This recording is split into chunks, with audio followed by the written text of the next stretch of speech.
Skye Squad, we are back in the building. And of course, we got to talk some reality TV news. Listen, if you haven't subscribed to the channel, go ahead and hit the subscribe button, hit the notification bell button, and join the texting community so I can send you a text message when I'm going live or when I have an important video to premiere. Okay.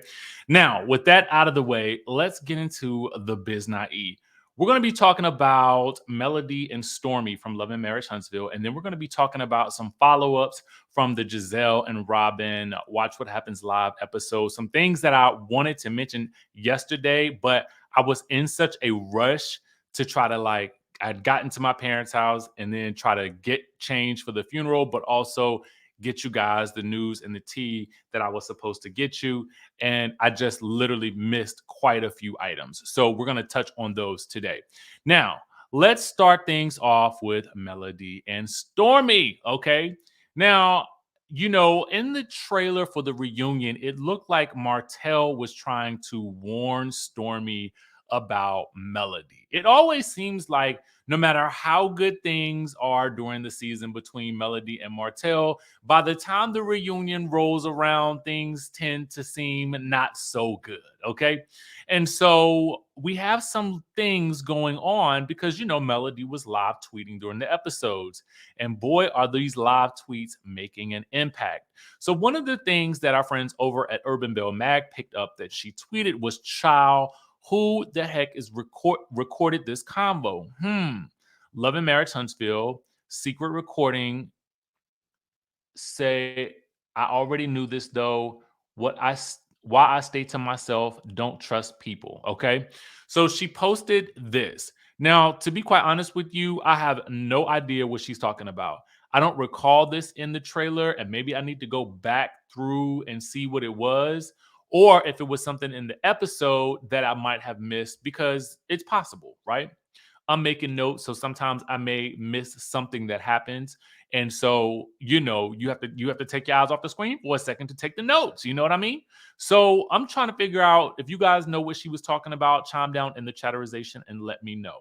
Well, it appears as though while I might not have known what she was talking about, it seems like somebody else did think that they might have known what she was talking about. Okay. And I say thought that she might have known. Our friends over at Urban Bell Mag are reporting that Stormi's mom took to the Straight No Chaser Facebook group, and apparently, okay, the comment didn't sit well with Stormi's mother, Betty Steele. And so apparently Betty asked one fan, "Do you think Melody likes Stormi for real?" And then she also wrote, "Mel been moving sideways for a moment with Stormi. She never wanted Stormi on that show from the beginning. Huntsville is a small town and people run in the same circle, so be careful of who you run your mouth to." So then someone else asked what Betty was insinuating, and she responded, "I'm not insinuating anything. I don't write in riddles. I'm stating it clearly. It's always the same ones who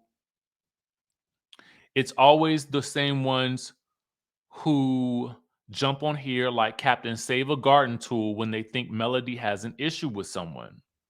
So then apparently Stormi allegedly responded and said, "Ma, since I was a little girl, you have always told me how you felt about my friends, even when I didn't see it. I've always prayed you were wrong. Today I have the same prayer. Most times, almost always, you were right. But maybe this time is different." Okay. And she says, "Let's hope so." And then Betty responded, "It's the same. I've been warning you since day one. I haven't been wrong yet." Now, I'm not in that Facebook group. However, there are some screenshots on the Hey Girl Hey YouTube channel. I just don't do a lot of things on Facebook. My typical method is Instagram and Twitter and that sort of thing. But shout out to all the sources: Urban Bill Mag, Original Straight No Chaser, also Hey Girl Hey, because they also have the screenshots. I will place the link for the article and the YouTube page down below so you guys can see those screenshots for yourselves. This is very interesting because, I mean, for me, my biggest hope was for Melody and Stormy to remain friends. It felt like to me like they had a great friendship. And so it would be sad to see that friendship go by the wayside, because of this show. Well, Melody has responded to some of what has been going on. And this is what she had to say. Now, I'm putting it on the screen, but I need to view it on my phone. So I'll tell you guys what it says. It says, I've been super busy today. And this is what Melody posted on her IG stories, enjoying family and working. But let me say this, considering I've already had the combo tonight with the person who wanted to have it. When I spoke of secret recordings on Twitter, I wasn't speaking on anybody who was currently in my home. There's a whole lot that has transpired that makes me protect myself, including getting my home scanned for recording devices, and that's on Mary Had a Little Lamb. So in this instance, it feels to me like Melody might be referring to Stormy when it says, um, I've already had the conversation tonight with the person who wanted to have it. So it could be that that was Stormy. We don't necessarily know because she didn't say. So all I can do is assume. Okay. And so, but then she goes on. And first of all, I still have questions about the secret recordings. I mean, I swear the next time if I ever get an opportunity to interview her again, I'm gonna have to ask her about that, as well as the notion that she is getting her home scanned for recording devices and what has transpired that makes her feel like she needs to take that extra level of protection. Who do you think might be trying to set up recording devices around her home? That is a very good question. So I will let you guys marinate on that, and then we're going to move on to our next story. All right. So we got to talk some more about Giselle and Robin from Watch What Happens Live because, as I said yesterday, we did talk about a couple of things, but there were some other things that I did want to discuss that I felt like were super important. One of those things being that Robin vehemently denies that Charisse had to hold her back. Andy really tried to hold Robin's feet to the fire on this one because he kept saying, but she did put her hands on you. And so, in a sense, she did hold you back. Now, Robin is arguing about intent, and it basically boils down to semantics. She claims that Wendy told her to stand in her truth, so that is what she did. But when you see the episode, you see Robin get up and take a couple of steps forward, and then you see Charisse, who claims that this was a knee-jerk reaction to something might pop off. You see her get up and place her hands on Robin's shoulders, and you also saw her put her arm out like this in front of Robin as well.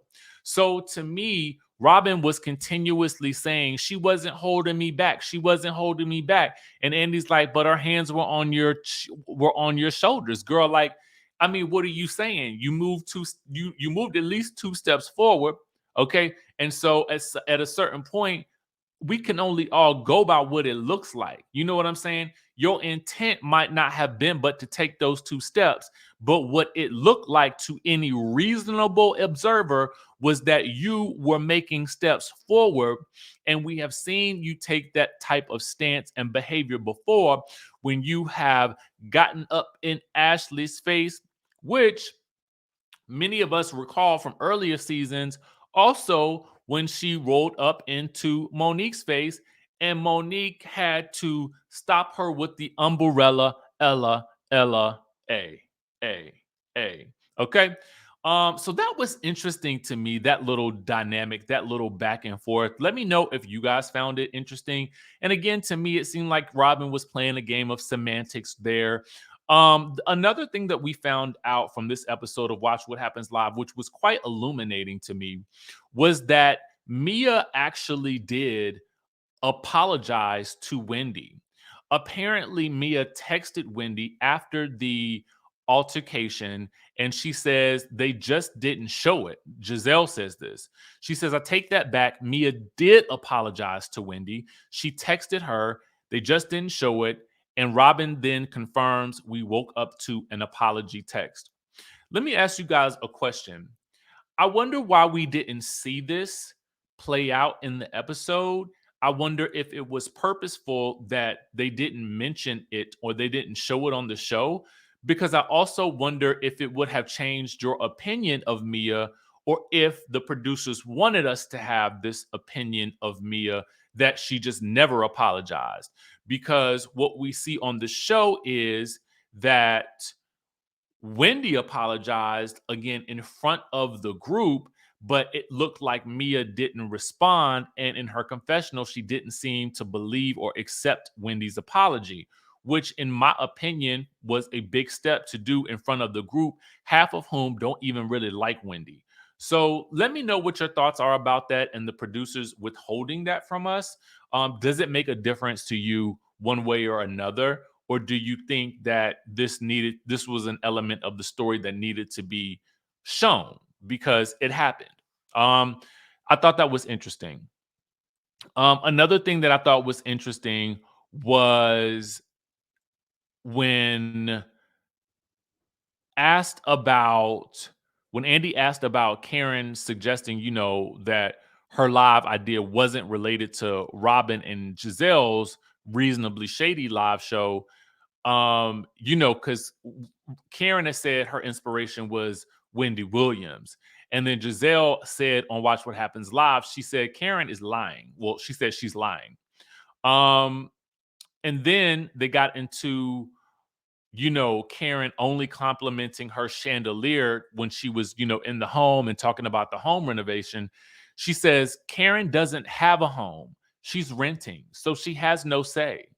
And then she also goes on to say, then she has a home, she's just renting. So until you own a home, you have no say. Um, that's interesting. I don't know. What do you guys think about that? Do you think that everybody can have an opinion about what we see on the screen or what we see when we walk into someone's home, even if we don't rent?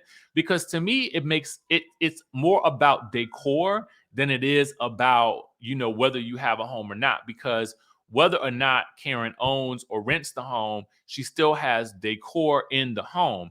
And so the thing with Giselle that most people are talking about is her stylistic choices, whether that be her clothing or whether that be the stylings and the decor in her home. So let me know what you guys think about that.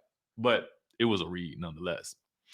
And the other thing that I wanted to talk about was, and then Giselle said, in terms of, Karen kind of snarking about, how empty it was in Robin and Giselle's live show.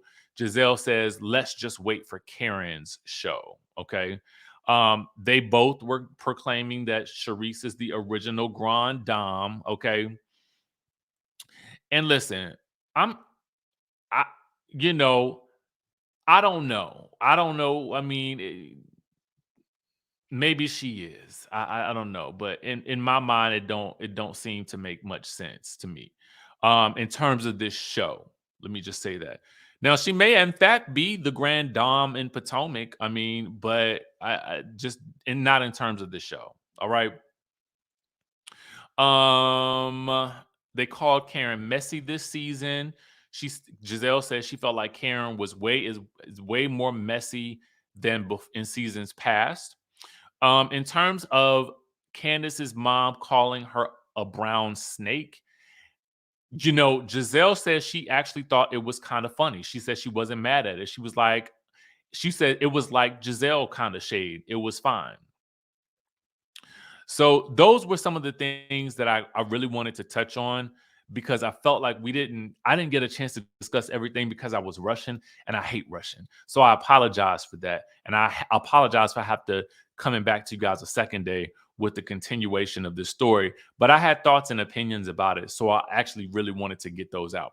Listen, if you guys love this type of content, if you love the channel, please be sure to subscribe, hit the notification bell button, and join the texting community. Otherwise, I will catch you in the next video.